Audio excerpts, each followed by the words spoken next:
Below is a single-scene story, fully expanded and well over 1,500 words, written in a cinematic, emotional style. The entire story takes place in one continuous moment, no scene breaks, no dialogue formatting, just one powerful unfolding scene. The denial did not arrive loudly.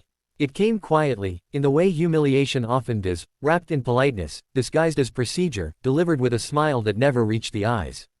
The airport gate was alive with motion, a river of rolling luggage and impatient footsteps, yet in that moment everything seemed to slow as the boarding agent's hand hovered over the scanner and then stopped.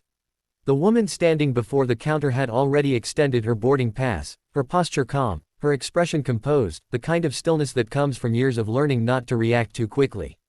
She wore a tailored navy coat, simple gold earrings, and carried herself with a confidence that did not seek attention. First-class boarding had just been announced, and she had stepped forward with the rest of the small group, blending in without effort. But something in the agent's eyes shifted the instant the name appeared on the screen. There was a pause, too long to be accidental. The agent's fingers tapped the keyboard once, twice, then stopped again. Around them, passengers continued moving, boarding passes beeping cheerfully as others were waved through. The woman waited, patient, accustomed to delays, accustomed to systems that moved slowly when they wanted to. The agent finally looked up, her smile tightened, and she gestured slightly to the side, indicating that the woman should wait. No explanation was offered, no apology, just a subtle redirection, as if this were the most natural thing in the world. Minutes passed. The first-class line thinned. A man in a wrinkled blazer was waved through without hesitation. Another passenger laughed with the agent, exchanging small talk, then disappeared down the jet bridge. The woman remained standing to the side, her boarding pass still in her hand, the unspoken question hanging in the air. She glanced at the screen behind the counter, which still read first-class boarding in bold letters. She checked her pass again, not because she doubted it, but because she had learned that sometimes people needed proof repeated twice before they believed it. Finally, she stepped forward again, gently placing the boarding pass on the counter. The agent's eyes flicked down and back up, and this time the smile vanished completely. The agent said something brief, something rehearsed, something about a seat reassignment, and a system issue, her tone clipped and final. The woman listened without interrupting, her face unreadable. Around them, a few nearby passengers slowed, sensing tension the way animals sense a change in weather. A man behind her frowned. A woman clutched her purse a little tighter. The agent slid the boarding pass back across the counter, not meeting the woman's eyes. The implication was clear: step aside, you do not belong here. The woman did not raise her voice. She did not argue. She simply stood there, absorbing the weight of the moment, the familiar sting of being quietly told no, of being reminded that credentials and tickets and achievements sometimes mattered less than perception. She could feel the heat rising in her chest, not anger exactly, but something heavier, the exhaustion of having seen this before. She stepped aside once more, this time fully out of the boarding lane, and watched as the final first-class passengers were waved through. The gate area grew quieter as the general boarding groups were announced.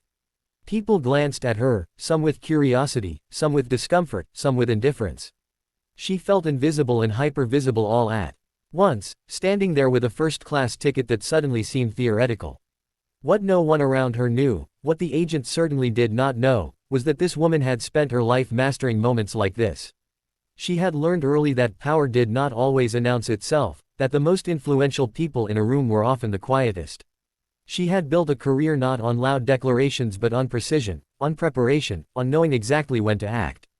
The airport noise washed over her as she reached into her coat pocket and withdrew her phone, her movements unhurried. She did not rush. Rushing would suggest desperation, and she was not desperate. She scrolled calmly, thumb moving with practiced ease, and selected a contact saved simply under a first name. The phone rang once, then twice, then connected. She did not step away. She did not lower her voice. She spoke softly, efficiently, relaying facts without embellishment: the flight number, the gate, the boarding issue. Her expression remained composed, but her eyes were sharp now, focused. Whatever was being said on the other end caused her to nod once, slowly, as if confirming something she already knew. As she ended the call, the agent glanced up briefly, irritation flickering across her face at the sight of the woman still standing there. The general boarding announcement echoed overhead. A line began to form again, longer this time, messier. The woman remained exactly where she was, just to the side of the counter, neither obstructing nor retreating. She was waiting. The change came subtly at first. A supervisor approached the gate, her stride brisk, her expression serious. She leaned in toward the agent, speaking quietly but firmly, her eyes flicking between the screen and the woman standing nearby. The agent's posture stiffened. Her fingers hovered over the keyboard again, this time moving faster, more urgently. The supervisor straightened and turned fully toward the woman, her face now carefully neutral, professional. The surrounding passengers sensed a shift. Conversations paused. A few people leaned slightly closer, pretending to adjust bags or check phones while listening. The woman met the supervisor's gaze evenly, offering no smile, no challenge, just presence. The supervisor gestured toward the counter, indicating that the woman should step forward. She did, placing her boarding pass down once more, the same piece of paper that had been dismissed minutes earlier now treated with new respect. The supervisor scanned the pass herself. Her expression changed, not dramatically, but enough. A subtle tightening around the eyes, a brief inhale. She glanced at the agent, then back at the woman. Something unspoken passed between them, a recalibration of assumptions. The supervisor nodded once, then turned to the agent and said something that caused the agent's face to flush, color rising quickly up her neck. The agent reprinted something, hands shaking just slightly, and slid a new boarding document across the counter. This time, it was accompanied by an apology, delivered stiffly, as if forced through clenched teeth. The woman listened, accepted the paper, and said nothing. She did not need to. The balance of power in the space had shifted so completely that words were unnecessary. But the moment was not finished. The supervisor did not leave. Instead, she stood there, addressing the agent again, this time with a firmness that could not be mistaken. Other staff members had begun to notice, gathering subtly, pretending to busy themselves nearby. The woman stood quietly as the conversation unfolded around her, the airport hum continuing as if nothing extraordinary were happening, even as something very important was.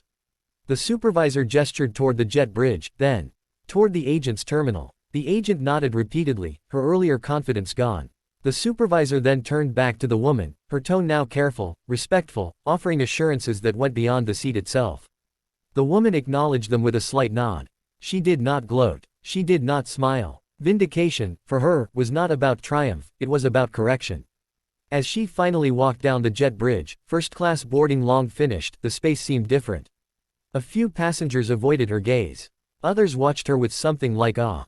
One woman offered a small, approving smile. The woman walked steadily, her heels clicking softly against the floor, each step measured. She took her seat without ceremony, placing her bag carefully in the overhead bin, smoothing her coat as she sat.